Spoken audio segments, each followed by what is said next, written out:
Okay. We have Lucas Zapatello first. Lucas? Is it there? Is it over there? Okay. And he's going to be talking to us about water stress and some covariates with that at Flux sites.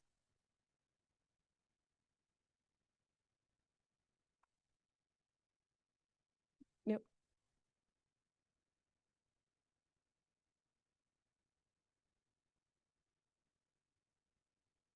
I won't read your whole title while we're waiting. Okay. Water stress causes emergent relationships between surface fluxes, temperature, and BPD across ecosystems.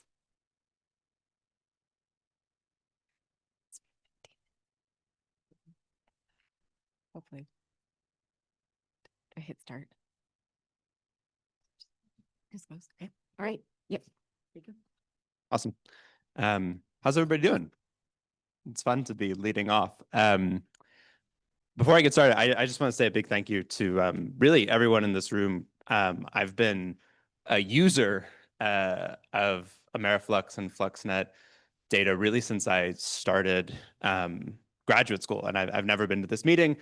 I don't do any field work, and it's just a real testament, I think, to how valuable this community is and the data that's produced is that someone like me can come in with very little background and really learn so much straight away from that. So it's really an honor to be here, and I think whoever put this together, just it's a real incredible privilege to be able to talk to you all today. And I'm gonna try to give a pretty big overview of some of the things I've been thinking about with respect to these observations over the past few years. And I'm gonna try to zip through as much as I can and not talk too much about the work that I really do, which is a lot of sort of idealized mathematical modeling, but everything, has extra stats attached to this. If you have questions, please just holler out or approach me afterwards, because I'm really excited about some of this stuff and happy to walk through it as best I can. But I'm going to talk about these emergent relationships between the surface fluxes and climate state variables today. And I think there's sort of two prongs that FluxNet can really, and AmeriFlux can tell us about the relationships between ecosystem and climate. And one is sort of top down, and that's mostly what I'll be talking about today, the relationship between environmental variations and the surface fluxes. And then the second strand is the feedbacks from those ecosystems back to the climate. And in my mind, that's sort of the order of operations here. We have to sort of learn how environmental variations affect these ecosystems so that we can in turn learn about how they feed back on climate. That's a personal opinion. I'm happy for people to push back on that, but that's sort of, in my mind, the order of operations that we would go after. And I'm going to argue that water stress is absolutely fundamental to a lot of these emergent relationships. And I'll explain what I mean by that in a second. But I want to start with this main problem, which is that all these climate state variables are correlated on any meaningful timescale that we might want to think about when we look at observations. So temperature, humidity, water stress are all tightly correlated with one another. And just to give an example of the problems that this might cause, I'm going to show two examples from some recent papers that all made use of AmeriFlux observations. So this is the first one that came out a couple years ago, talking about this issue of ecosystem thermal optimums. So the idea that as you go up in temperature, you can look at GPP here in the orange line. It's very nice to be in a room full of people that I don't have to explain what GPP is. So you go along in temperature. This is daily average temperature and daily average GPP. You go up and up and up. Eventually, you hit some optimum, and then you go back down. The idea being ecosystems respond to higher temperatures in a way that somehow limits GPP. So you might look at this and say, okay, we can have this relationship. We can extrapolate to future climate change scenarios, and things don't look so good for our ecosystems. And then you can contrast that with a different piece of work that came out of MIT last year, where they just regressed average GPP onto evaporative fraction. And you get a similar nice relationship as evaporative fraction increases. So does the productivity of the ecosystem, suggesting that water is sort of a fundamental control on ecosystem productivity.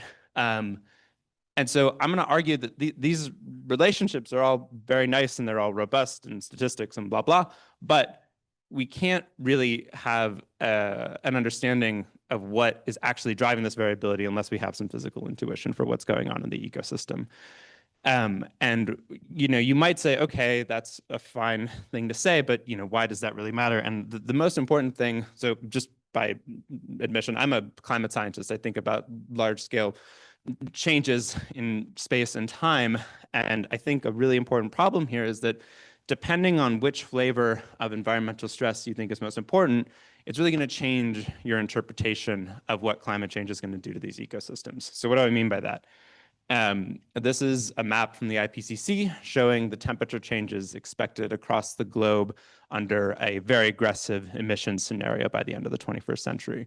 The sibling, which is hard to see, basically shows places where almost all the climate models agree on the sign and the magnitude of the change. So you can see, 5 to 7 to 10 degree Celsius temperature changes. I think this is annual mean. It might be summertime. I forget what I put up here. But the point is that climate models have robust agreement both on the sign of the temperature and the VPT changes across the global land surface by the end of the 21st century.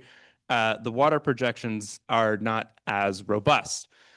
So what I did here is I just took every model that participated in the most recent CMIP6 ensemble. I calculated the trends in annual mean precip in each of the models, and then I went through at every place in space, and I just grabbed the model with the biggest trend and the model with the smallest trend. And then I put the model with the biggest trend on top and the one with the smallest trend on the bottom. And the goal here is to just get a sense of the spread in model projections in precipitation over the next 100 years. And I would argue that this is actually an underestimate. I can talk about why I think that in a little bit. But the point here is that, if you just look at sort of where we are right now, the model with the biggest trend has something like, let's call it 30% over the next century increase in precipitation for the Sonoran Desert. The model with the smallest trend has a negative 30% trend over the decade. This is a gigantic problem. Like, if you think about how big that is, it's sort of crazy to wrap your mind around. And to me, this is like one of the biggest problems with contemporary climate projections is that if that's where we are, then how useful can we be to any user when we can't even constrain precip by, plus or minus 30% to the end of the 21st century? So this is a really big problem. And for us, I think it changes our interpretation of how these ecosystems are going to respond to anthropogenic climate change or just natural variability, which I think is a lot of what's going on in that figure on the right. So my point here is that depending on what you think is the ultimate cause of these emergent relationships between climate state variables and the surface fluxes, that really colors your perception of what you think the consequences of anthropogenic or internal climate variability is going to be for these ecosystems. So, like I said, I'm going to try to get through 3 important relationships between climate state variables and surface fluxes today and understand their root cause, which I'm going to argue is all about water stress. So the first one is the relationship between ecosystem scale surface conductance and VPD.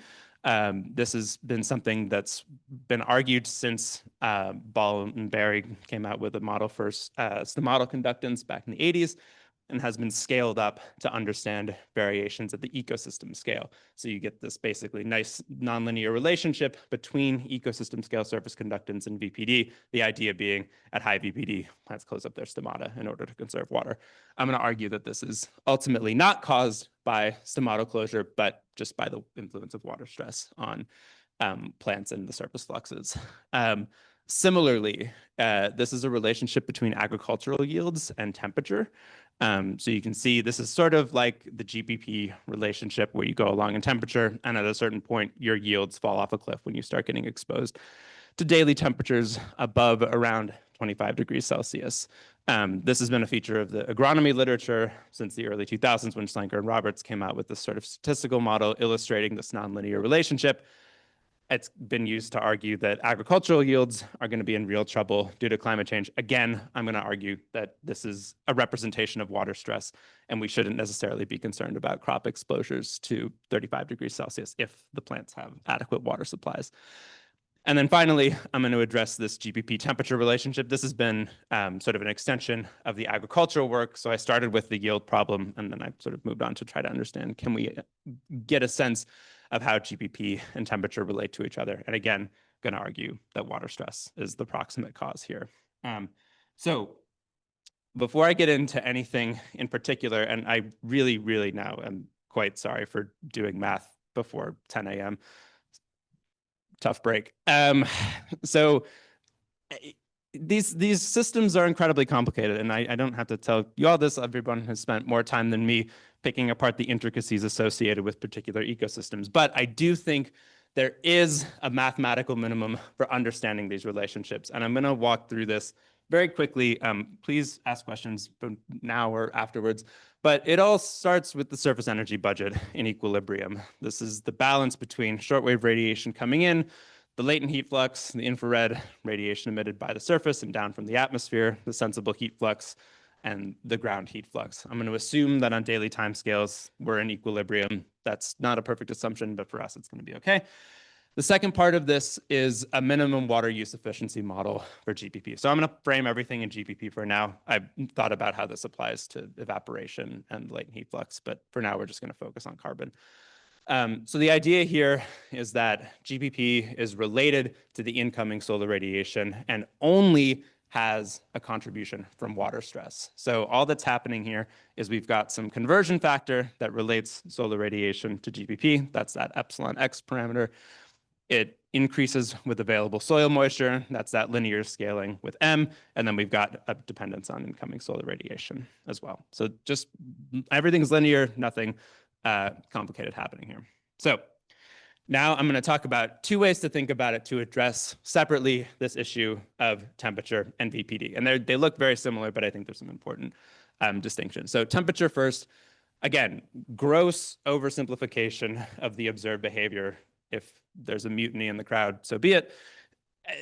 Just going to assume that the long-wave radiation, sensible heat flux, and ground heat fluxes are a linear function of the surface temperature.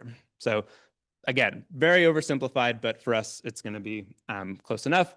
And then the latent heat flux, this is a pretty standard bulk formula, just assuming that there's this linear dependence on soil moisture, again, similar to the GPP model. And then this quantity in parentheses is very similar to the vapor pressure deficit, but it's just the difference between saturation, specific humidity, and what's actually observed. And you can see right away how if you substitute these two expressions into the surface energy budget in equilibrium, you will wind up with an expression for soil moisture that is a decreasing function of temperature. And so when you put soil moisture as a decreasing function of temperature into this water use efficiency expression, you will find that GPP becomes reduced at very high temperatures. So already we're starting to see where I'm going here, where this coupling between the surface energy budget and this water use efficiency expression guarantees that GPP will fall as the temperature goes up purely due to water stress. So nothing in here about temperature structure functions on enzymes or stomatal closure, just a relationship between temperature and soil moisture is sufficient to guarantee that behavior. The strength of that remains to be seen, but that's the outline of the mathematical argument. Similarly, for vapor pressure deficit, I'm going to assume here that we can measure aridity by the difference between the temperature and the dew point temperature, which is just a linearized version of vapor pressure deficit. So again, assuming that sort of the dry energy fluxes are proportional to the aridity. When it's drier, we tend to have increases in these fluxes. And then linearizing this expression for the latent heat flux about the dew point temperature basically gives us this relationship where gamma is now the slope of the Clausius-Clapeyron relationship.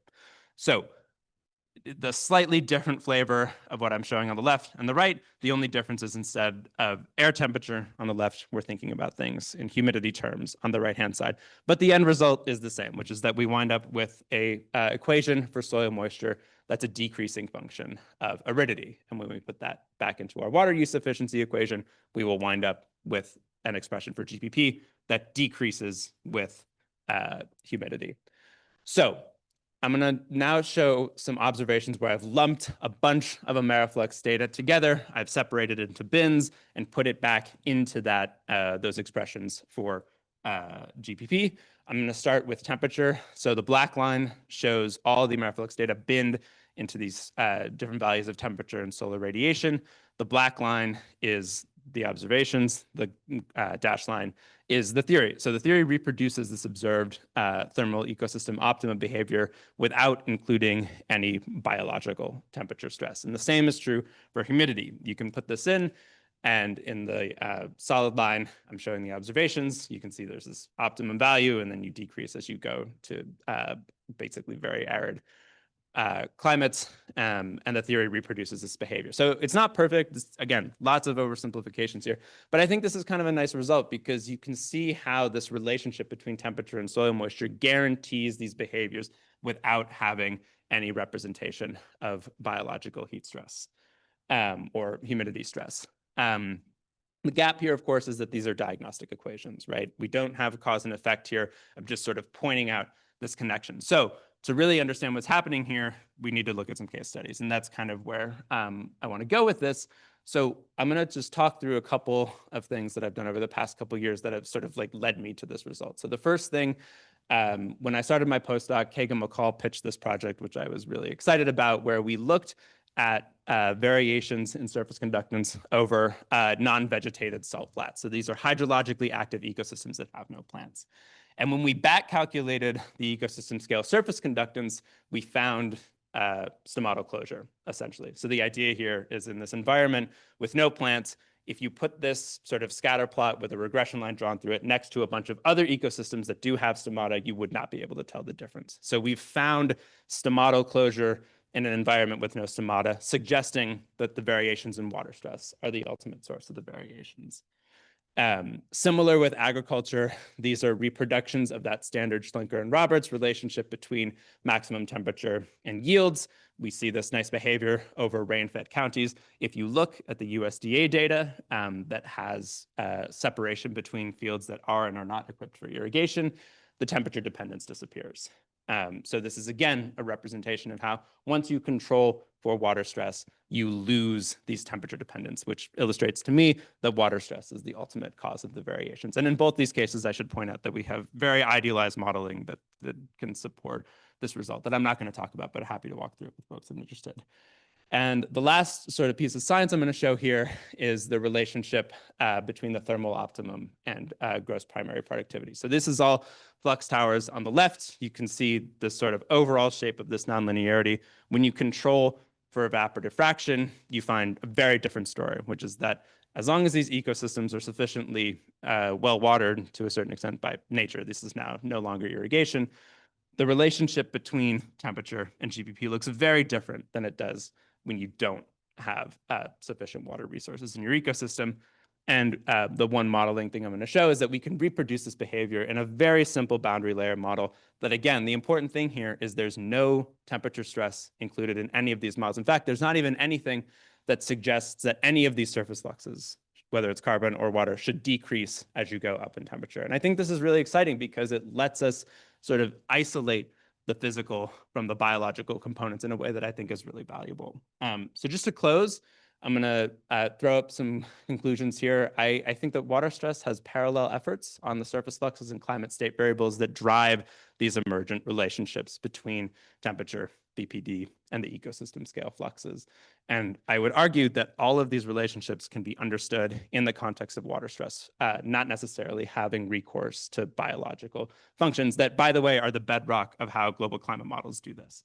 And I think you may have noticed that I didn't show any soil moisture data in a talk about water stress, which is concerning to me. So how do we get better at this? I think there's three things, and happy to talk more. I think this is going to be a subject today. We put so much effort into bias correcting our flux tower observations. Dennis Baldacci teaches a course on boundary layer meteorology at Berkeley, where most of the effort is talking about these correction factors. But as far as I know, we don't do the same thing for soil moisture. I think that's a real gap, and I think we have an opportunity to improve our soil moisture estimates at our sites and akin to the way that we apply corrections to the fluxes themselves. Bringing in more data, I was excited to see the remote sensing angle of this, which I think is going to be really fruitful. And then finally, I think the role of these models, and again, I didn't talk about them so much, but happy to go over those with folks who are interested, is that we can really do a better job of isolating the biological component of these observed behaviors from a physical component that's driven by the inherent coupling between temperature and soil moisture. So I'm going to leave it there, and I'm excited to talk to you all, and thank you very much for having me here.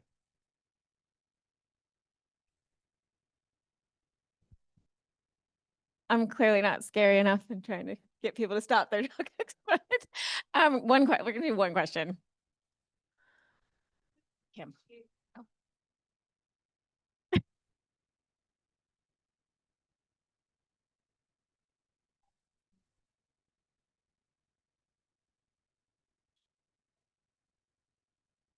Did you catch all that? But if I take a leaf and I put it in a 6800 chamber and I crank up the VPD, this model conductance goes down. Can your framework explain that? Yes. So I think it's a question of scale and the way that these cellular thank you. Wow. Okay. So I think it's a question of scale that's really important here. And a real big inspiration for a lot of this work right at the beginning, especially the work around stomata conductance, came from a really nice paper by Jarvis and McNaughton in 1986 that anyone who's interested in this stuff should read, because they went through this exercise of trying to understand the coupling between these micrometeorological scales that you will get when you put a plant in the chamber and see its stomata close, and then scaling all the way up to an ecosystem and even an entire continent. And there's mathematical reasons to suggest that as you go to bigger and bigger scales, you lose these sort of cellular dynamics. And they went through that argument. It's all mathematical. There's no data in that paper, but it's a really interesting intellectual exercise. And I think the point that I wanted to make here is not necessarily that I don't believe stomata conductance influences ecosystem fluxes. That's not what I think. But I think we need to do a better job of not assuming that just because we find something at the cellular level, it extends all the way to the ecosystem and the continental scale. And right now, and climate models, I think, are partially to blame to this. It's sort of a process democracy paradigm where because we find something in the chambers, because we find something at the sites, the climate modelers pull out their hammers and they bolt it in or hammer it into a climate model, and now we have to live with it for 40 years. Where, and I don't think that's an unfair characterization of what has happened. If there are climate modelers here who are angry, sorry. But I think we've assumed that because we find things at small scales, they apply equally to large scales. And I just don't think that that's a completely safe assumption, particularly when the stakes are as high as they are, where it changes our entire interpretation of how climate change will affect these ecosystems. So I would say that these small scale processes that are extremely important to the local scale, we can't safely assume that they extend all the way to the ecosystem scale uncritically. And I think we have to be really careful between translating these things that have been found in the chamber studies to the entire ecosystem, particularly when there's so much going on at these ecosystem scales that's more complicated and can decouple the cellular dynamics to what a flux tower will pick up, for example. Do I have time? Yep. More? Yep. Whatever. My bad. It's okay. Thank you. Around, so That's great. fine. Thank you. Yeah. Okay, our next speaker is Julia Green, and she's going to be talking about the underestimation of time-integrated water limitation impacts on terrestrial ecosystems. And I think you just have to share. Yes. Let me just get this on this. Let me make this big.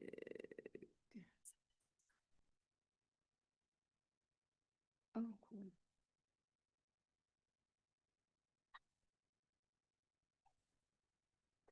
Hello? Is this on? Sorry. Okay. Hi, everybody. Everyone can hear me? Timer started. Great. Okay. Hi, everybody. Today I'm actually I'm Julia Green. I should probably start with that. I'm Julia Green. I'm an assistant professor here at the University of Arizona. And today I'm actually going to be presenting to you the work of Jing Huang, who couldn't be here today because she is now actually a postdoctoral researcher in China, but she spent a year with us at the University of Arizona in my group. And she is the primary person who worked on this project related to drought and water limitation and trying to better understand it.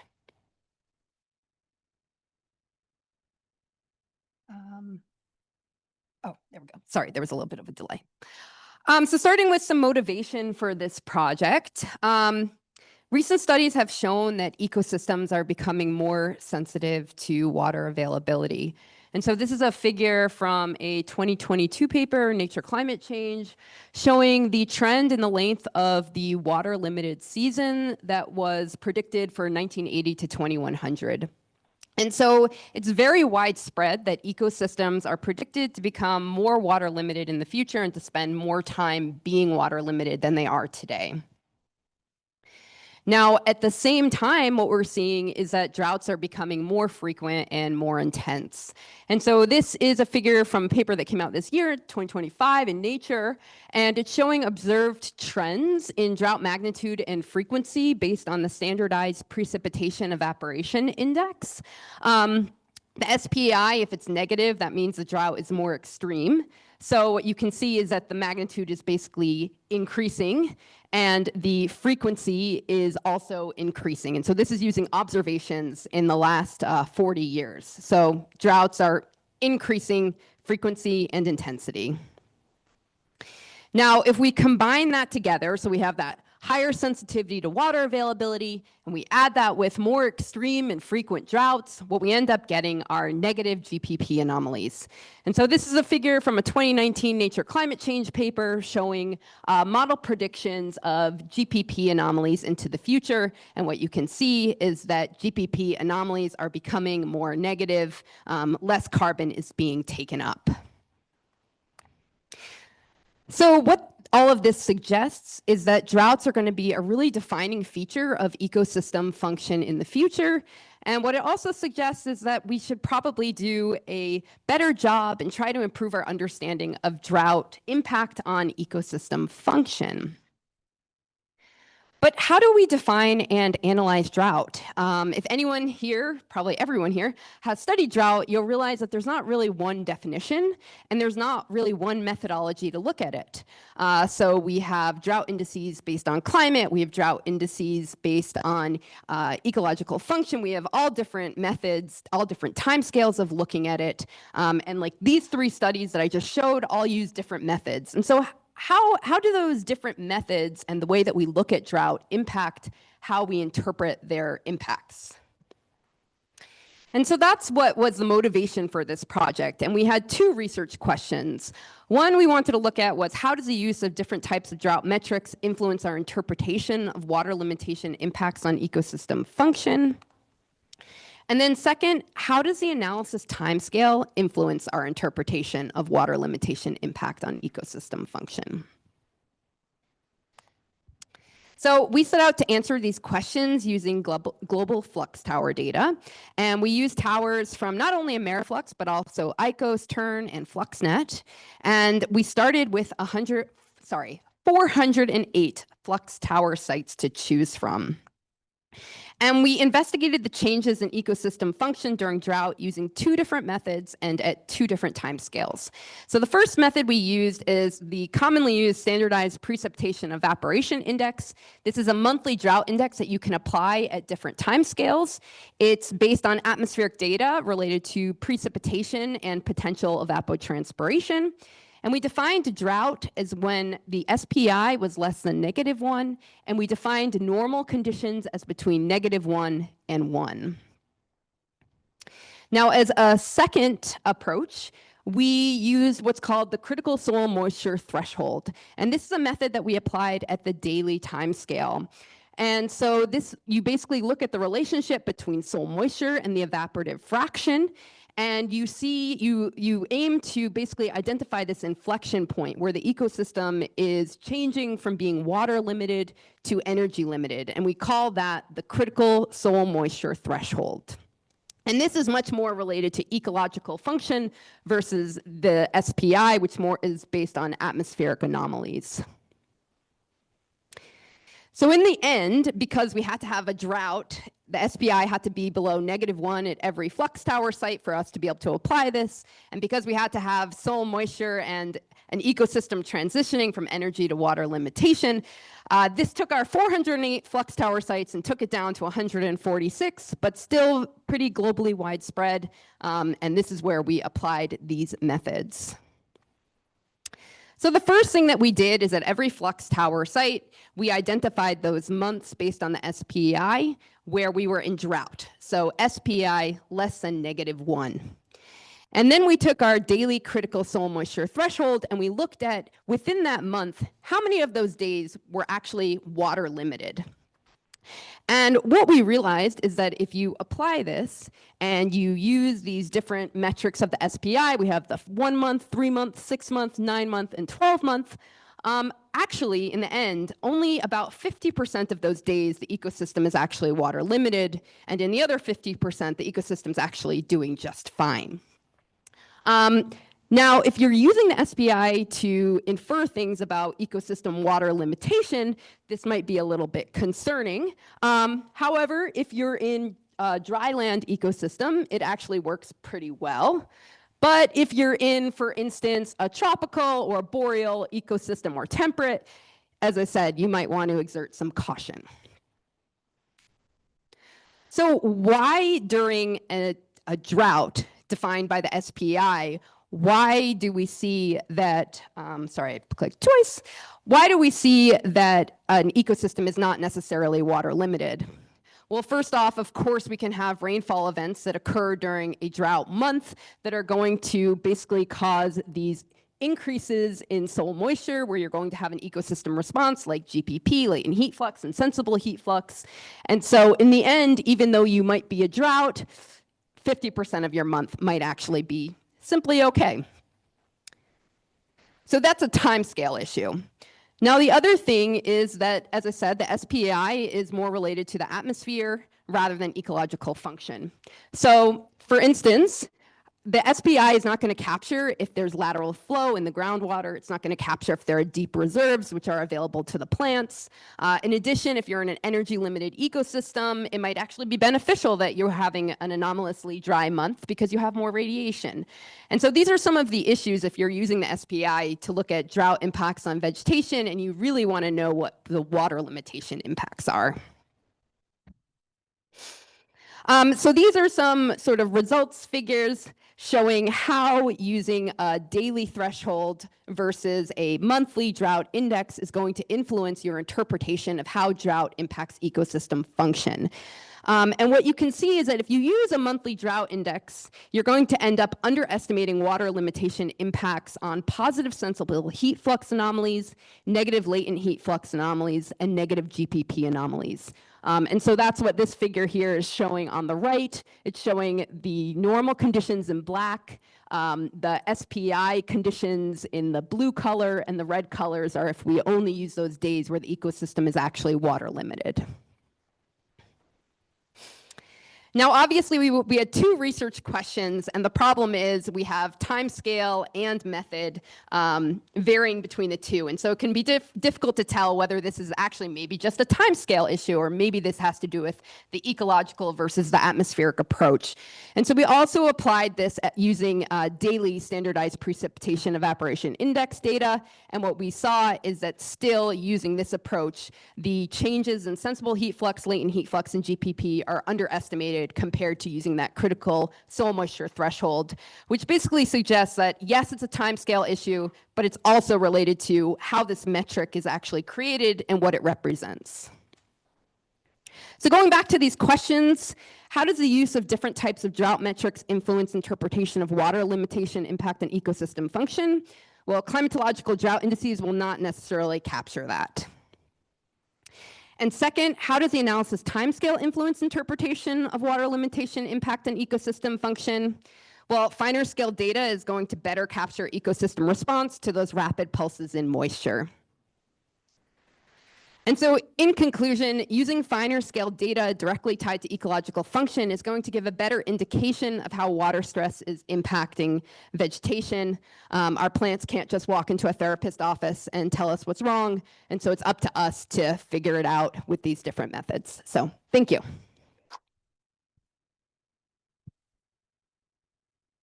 Okay, we've got time for a couple questions.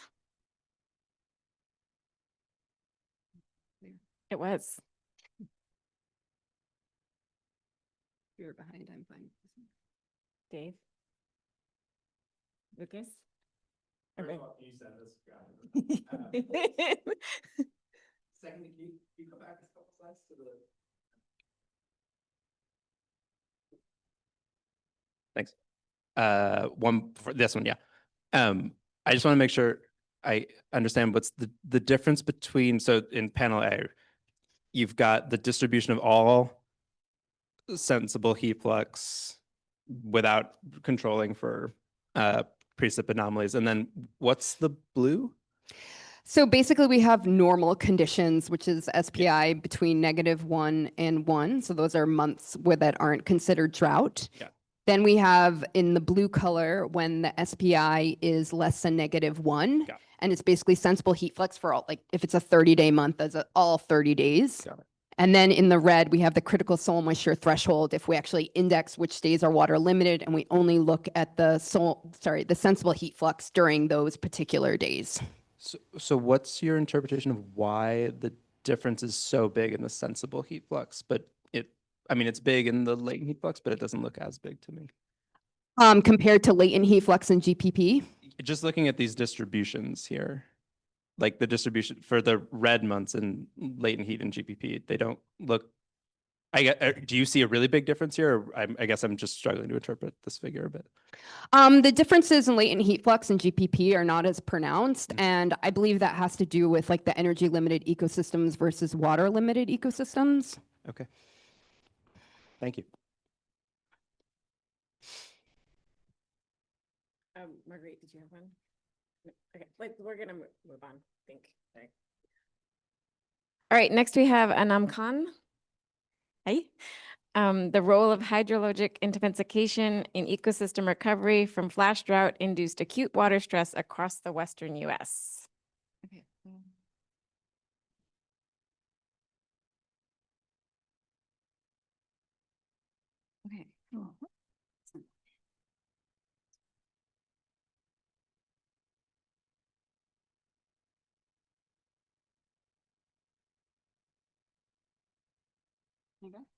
Okay. Hi, everyone. I'm Anam. I'm a postdoc at Northern Arizona University. So we came from Flagstaff. And I'm going to talk about, is this one the one that works? Okay. I'm going to talk about the role of hydrologic intensity in ecosystem recovery from flash droughts. And I'm going to dive right into it once I can figure out how to change my slide. Okay. Oh, there you go. So Julia did a great job of defining drought indices. I'm going to expand on it and add a flash drought. So here I'm comparing a flash drought with a regular drought that you might be used to. You can use your favorite drought index, whichever it is. But regular droughts, the drought index gradually declines, gets into a drought state below the drought threshold, has a sustained drought period, and then it continues on to maybe a longer drought. Flash droughts are different. They form very intensely, and the descent into below the drought threshold is pretty quick. And so they form quickly. They're also short-lived. Many of them are short-lived. So they might have a little bit of a sustained period, but they'll jump above the drought threshold with moisture inputs pretty quickly. But some can evolve into longer droughts. Uh-oh. Some can evolve into longer droughts, and that'll show once the slide goes. Okay, I think it's.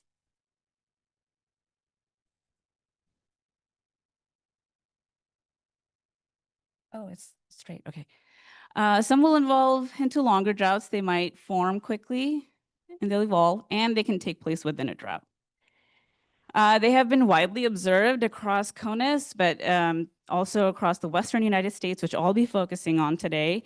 They can start at any time of the year during the different regions of the Western United States, but since we're in the Southwest, most of the flash droughts here have been reported to start in May and June.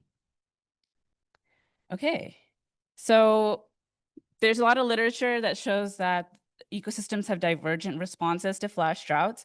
But one of the most notable responses is that GPP is declined during the drought itself. But we know very little about how ecosystems recover from flash droughts.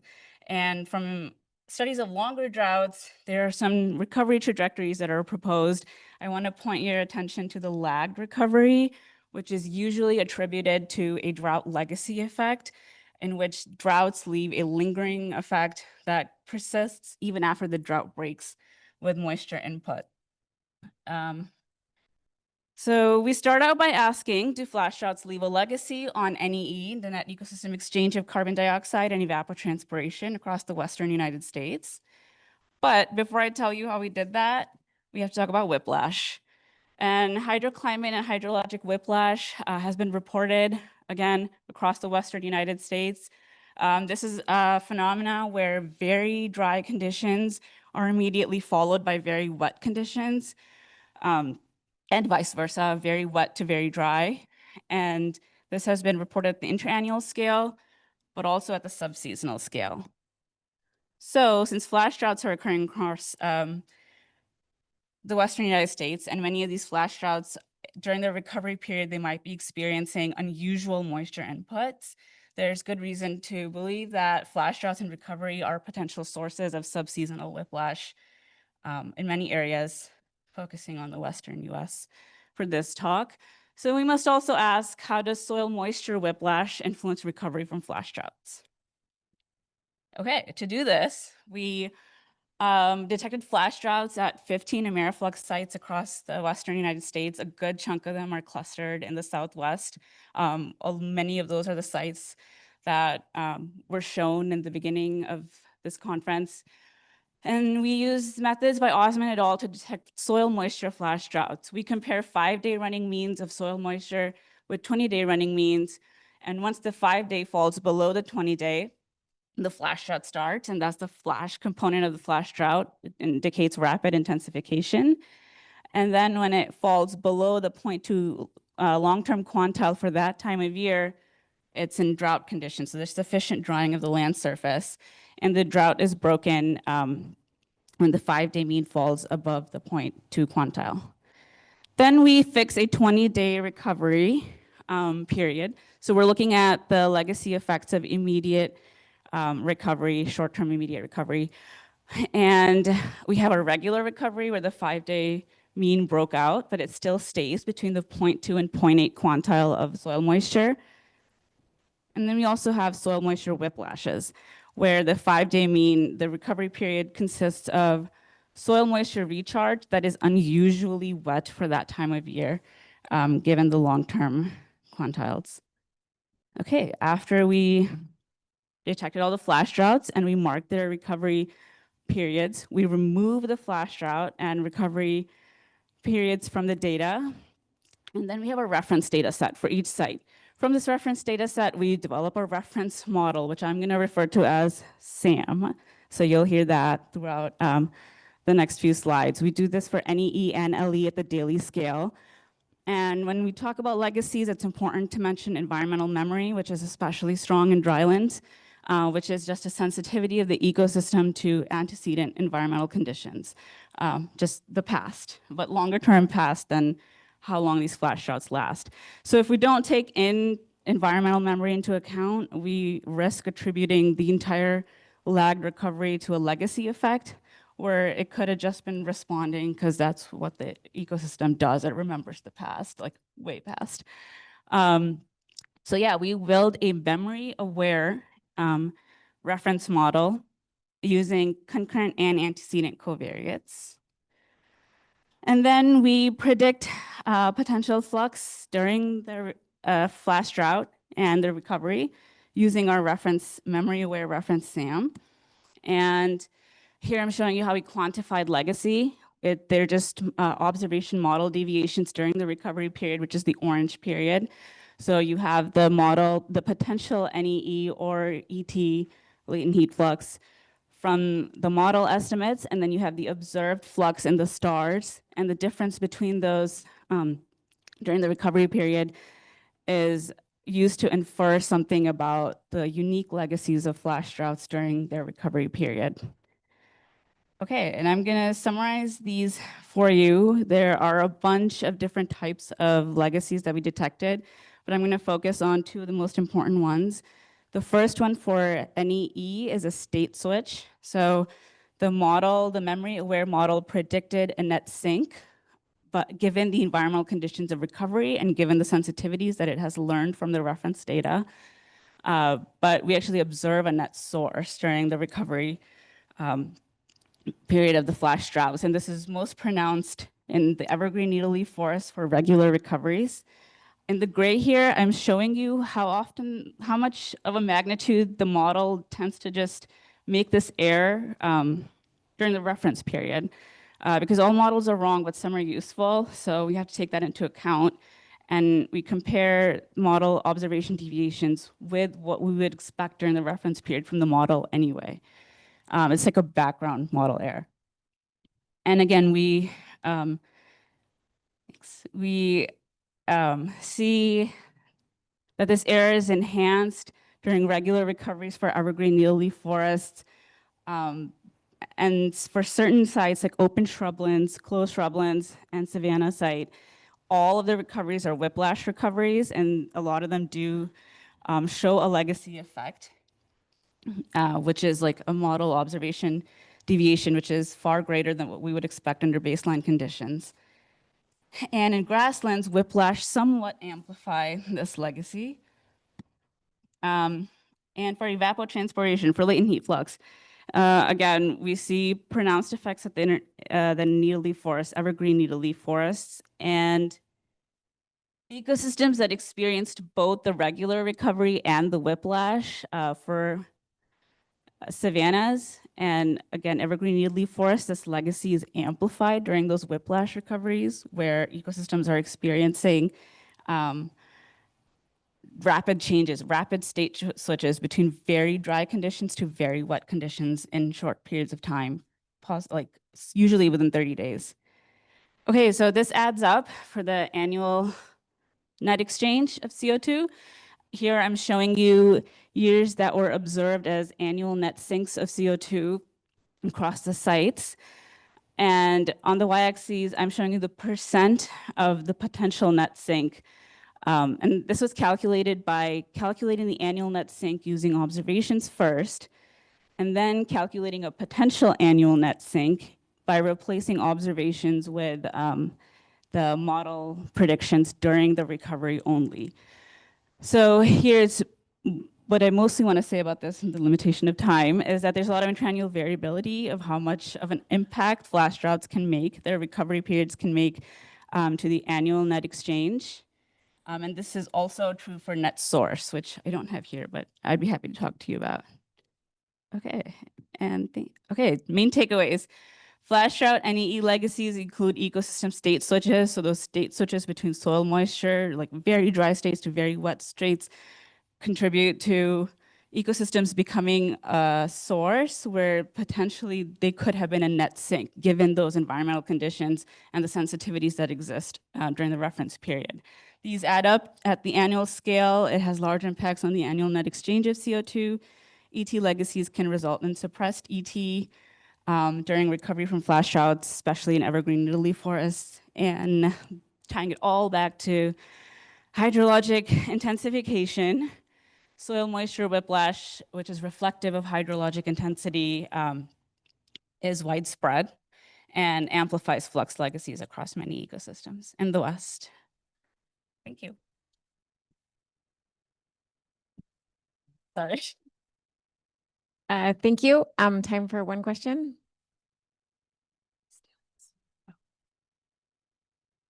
I'm going to call on somebody if nobody.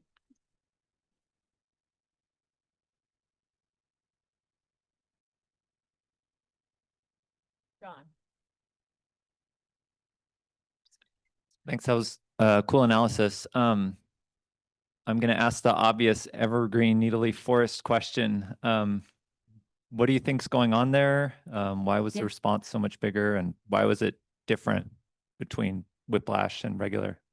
Yeah, so I think what we've been noticing is that evapotranspiration is just delayed in its recovery. So the entire 20-day recovery period, it shows lowered evapotranspiration in the observations, and then eventually it'll spike.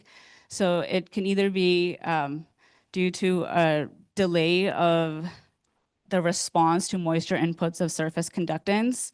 That's like the plant part, or And it can be a combination too, that especially during whiplash, the ecosystem is energy limited. So evapotranspiration becomes energy limited somewhat. And that's how I would explain the evergreen needle-leaf forest, the repressed evapotranspiration coupled with the fact that NEE actually spikes up to a source during some of those times. Okay, thank you. We have our fourth speaker, Alejandro Castellanos, and he is going to be talking to us about upscaling ecophysiological processes in natural and managed Sonoran Desert drylands, multi-scale observations at La Colorado AmeriFlux site.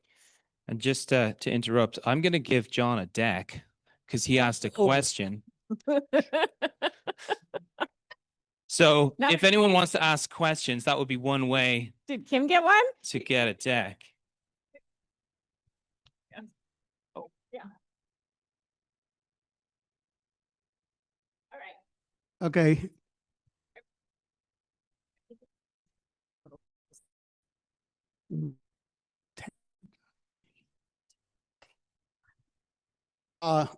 Thank you. I raised my hand. This is the first time that I in a AmeriFlux meeting. Probably because I'm basically do not do flux as a main point. But what I would like to do is just briefly introduce you to one of the sites that we have, where basically our focus is on physiological ecology. Basically, we want to do rates in many pieces as possible to try to understand what is happening in this area. And because our and they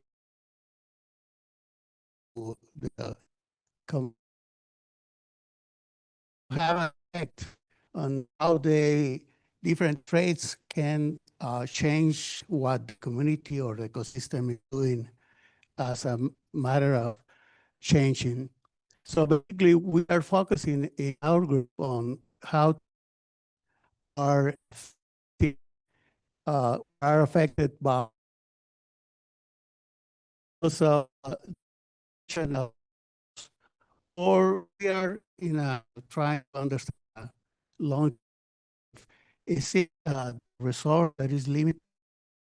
Resource ratio, the efficiency ratio is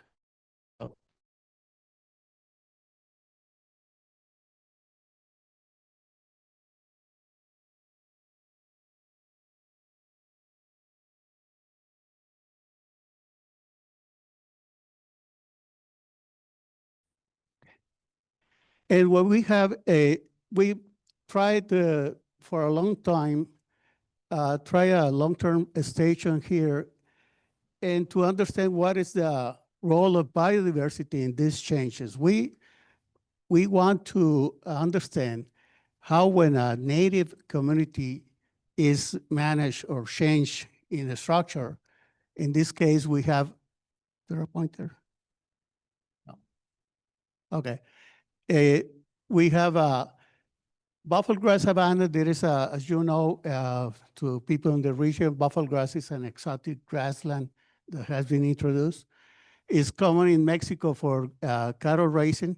So we have two very close by sites with tower covernices for native vegetation and compare what the biodiversity does. And we have been studying this central region in the Sonoran Desert because it's the biogeographic region where many tropical flora is meeting the more temperate flora. And many changes are happening here, basically. This is the highest biodiversity area in Sonoran Desert, the highest diversity in legumes in the Sonoran Desert. And so many changes will, because they are at the fringe of their distribution ranges, many changes are going to be picked up here at this site. So the Churi is 13 and 15 years old AmeriFlux towers data that we have already. As you can see, this goes from looks like a subtropical area in the dry region to a more lush. So we focus on how the ecophysiology of the species can scale up to a community and then be measured or sensed with a flux tower and understand what is going on in terms of the common or basic resources. So we tried water, carbon, and different bioelements on the stoichiometric components, trying to understand how these relate to the fluxes in the community. We will learn a lot also on the plasticity of the species and how they can also scale up to the ecosystems. We have in these two sites, the dominant species is ironwood, is a legume, is a desert shrub or tree. And they change because eco-hydrological changes because of differences in the landscape that is now as the savanna introduced. They change the eco-hydrology, the infiltration, the resources that are available to the same species, and the species end up with a different crown size, different use of the water along the depth of the root systems. So we have, and then we try to understand in this,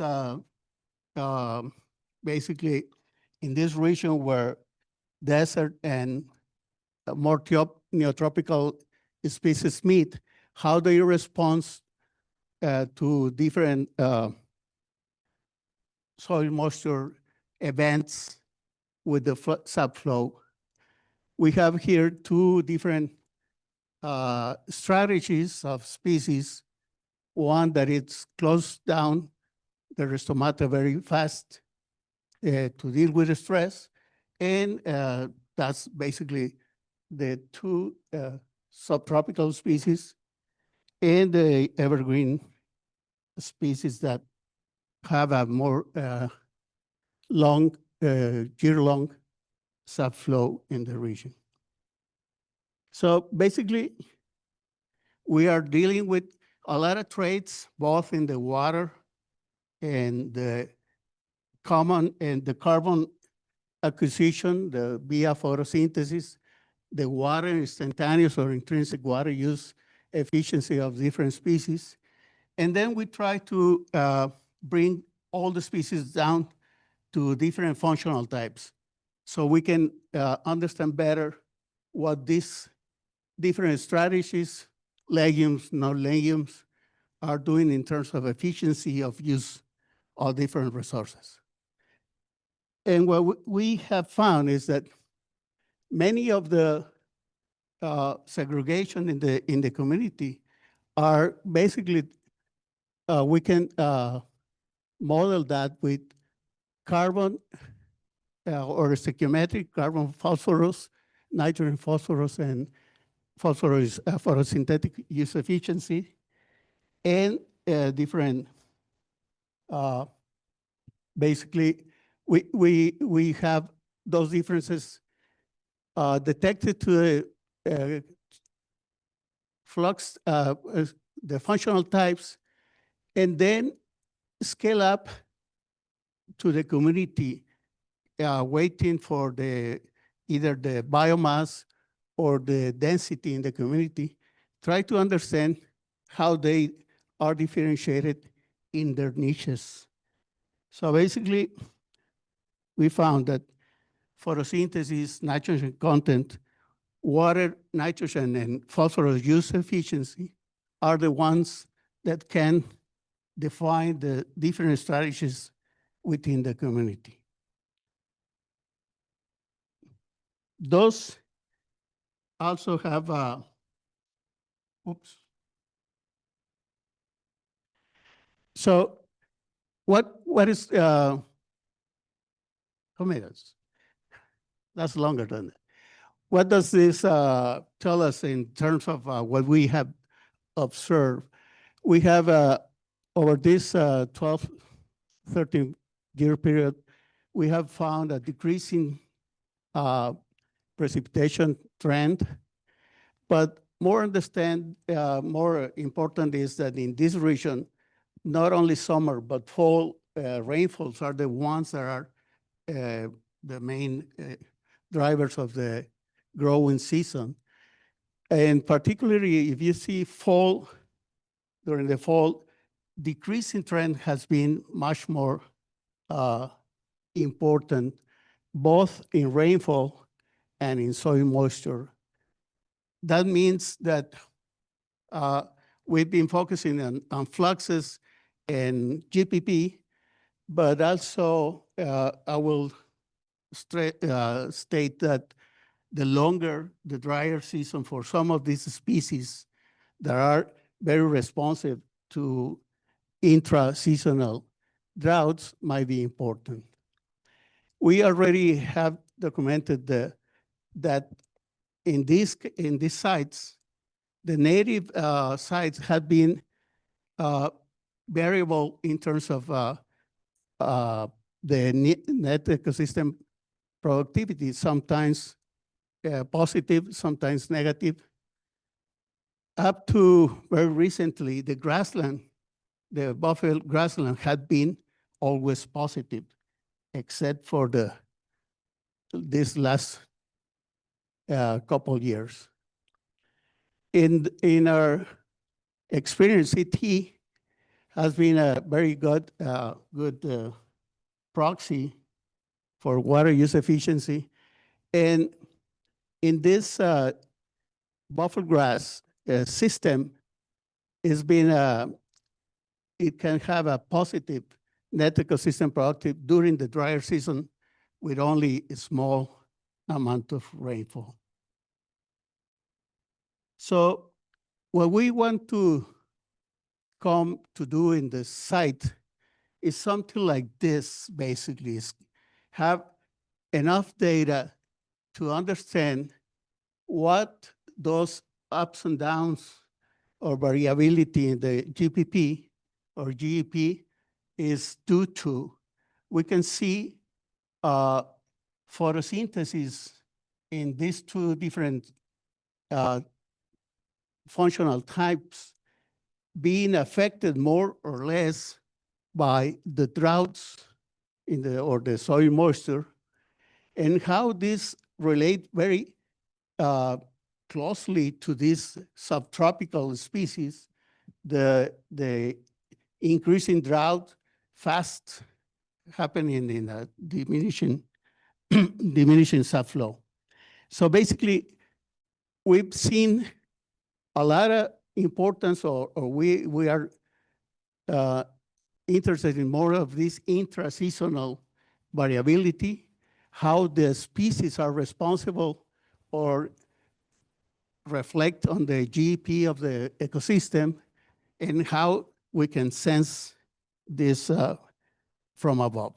So basically, from above, from satellites and phenology, we tend to smooth out the responses, but we are more interested in the variability and how the seasons, the droughts are constraining, and basically we have trying to understand what the species and the functional types are bringing, or who directly is affecting. And just to finish, as I showed you in the beginning, you can see some species that are dead already. That's one of the subtropical species that respond very closely to those drought events. And over the last 4 or 5 years, mortality has been exponentially increasing at the site. So basically, we have a site where the changes local in the region, the drought increase is already changing, and we are able to measure the effect of this change in the structure on the fluxes. So our interest here is to, as Ross didn't show the Colorado sites, as basically put it in the perspective and welcome you to enjoy it here, our sites. And oops, sorry.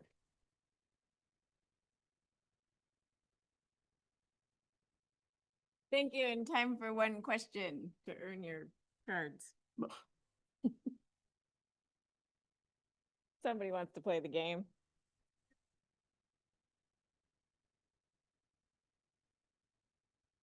Thank you. No. We're gonna go like that. Oh. Oh, Marguerite, yeah. Yep. Thank you very much.